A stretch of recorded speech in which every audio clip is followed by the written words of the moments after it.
పిల్లలు, ఈరోజు మనం చెప్పుకునే mind map the triangle and its properties. Seventh క్లాస్లో చాప్టర్ ఇది. అయితే మనం సిక్స్త్ క్లాస్లో ఆల్రెడీ ట్రయాంగిల్ అంటే ఏంటో నేర్చుకున్నాము. ట్రయాంగిల్ ఎన్ని టైప్స్ ఉంటాయని కూడా మనము నేర్చుకున్నాము.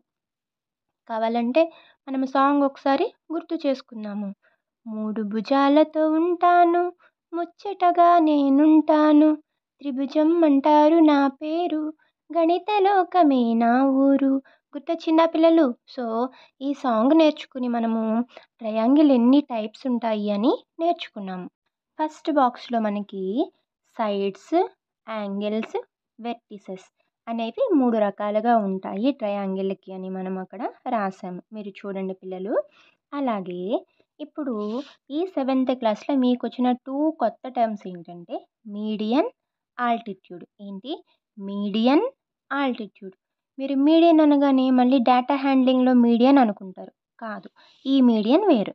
ఏంటంటే ఆపోజిట్ వెర్టెక్స్ నుంచి బేస్ మీదకి మనం ఏదైనా లైన్ డ్రా చేసామనుకోండి, అది బేస్ని 2 ఈక్వల్ పార్ట్స్గా కట్ చేస్తే దాన్ని మనము మీడియన్ అంటాం.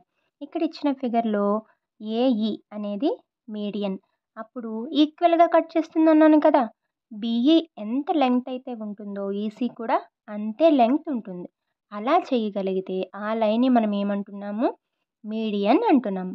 మరి ఆల్టిట్యూడ్ అంటే ఏంటి?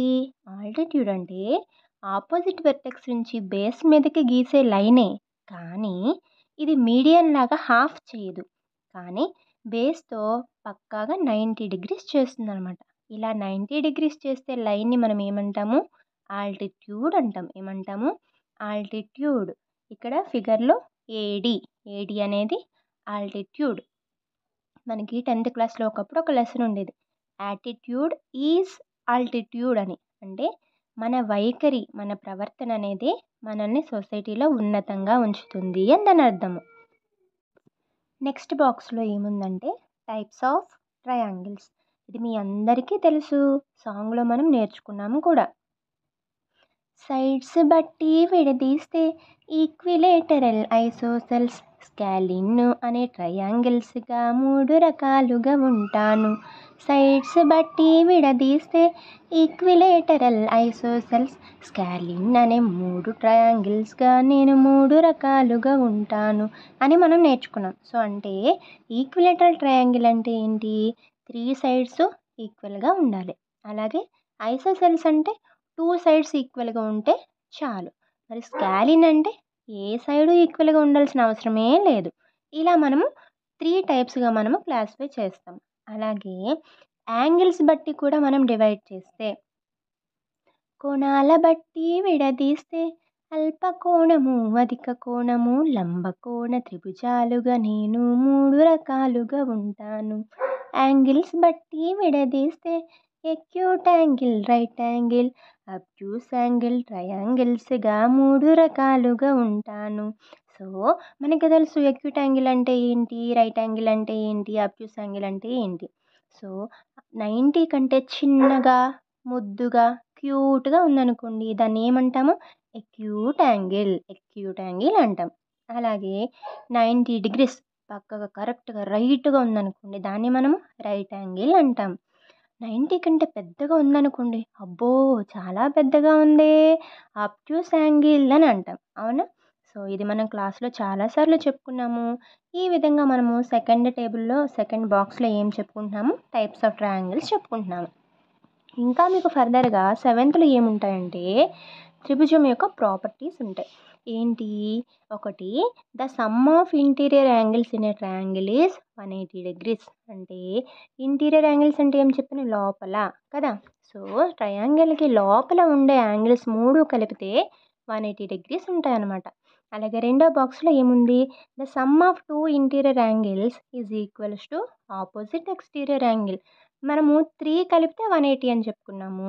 ఇప్పుడు 2 మాత్రమే కలిపామనుకోండి, అది దేనికి ఈక్వల్ అవుతుందంటే ఆ రెండింటికి ఎదురుగా బయట ఉన్న ఎక్స్టర్నల్ యాంగిల్కి లేదా ఎక్స్టీరియర్ యాంగిల్కి ఈక్వల్గా ఉంటుంది. ఇంకా మూడో బాక్స్లో ఏముందంటే పైథాగరస్ థీరం. ఇది చాలా చాలా ఫేమస్, మీరు 10th క్లాస్ వరకు కూడా నేర్చుకుంటారు. పైథాగరస్ థీరం ఏం చెప్తుందంటే ఏదైనా రైట్ యాంగిల్ ట్రయాంగిల్ తీసుకున్నామనుకోండి, దాని హైపోటెనస్‌కి లెంత్ ఉంటుంది కదా! ఆ లెంత్‌ని మనం స్క్వేర్ చేసినట్లయితే, అది మిగిలిన 2 సైడ్స్ ఉంటాయి కదా!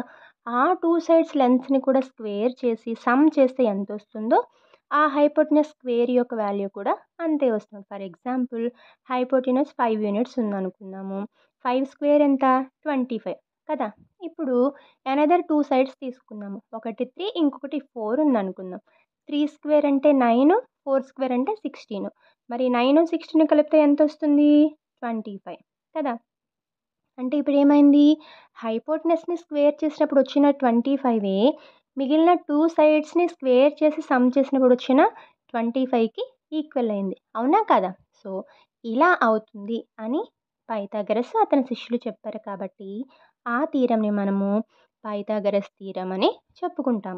సో, ఈ 3 థీరమ్స్ లేదా 3 ప్రాపర్టీస్ అనేవి మనకి సెవెంత్ క్లాస్‌లో ఇచ్చారనమాట. ఈ విధంగా మీరు అన్నిటిని గురించి కూడాను ఈ మైండ్ మ్యాప్ ద్వారా తెలుసుకోవచ్చు. ఇది ఒక చిన్న ఐడియా వచ్చేసిందనుకోండి, నెక్స్ట్ చాప్టర్ కూడా మనకి చాలా ఈజీగా ఉంటుంది. చాప్టర్‌లో ఇదే టాపిక్ మీద రకరకాల ఎగ్జాంపుల్స్ ఇస్తారు. ఆ ఎగ్జాంపుల్స్ కూడా మనం ఈజీగా చేయగలుగుతాం.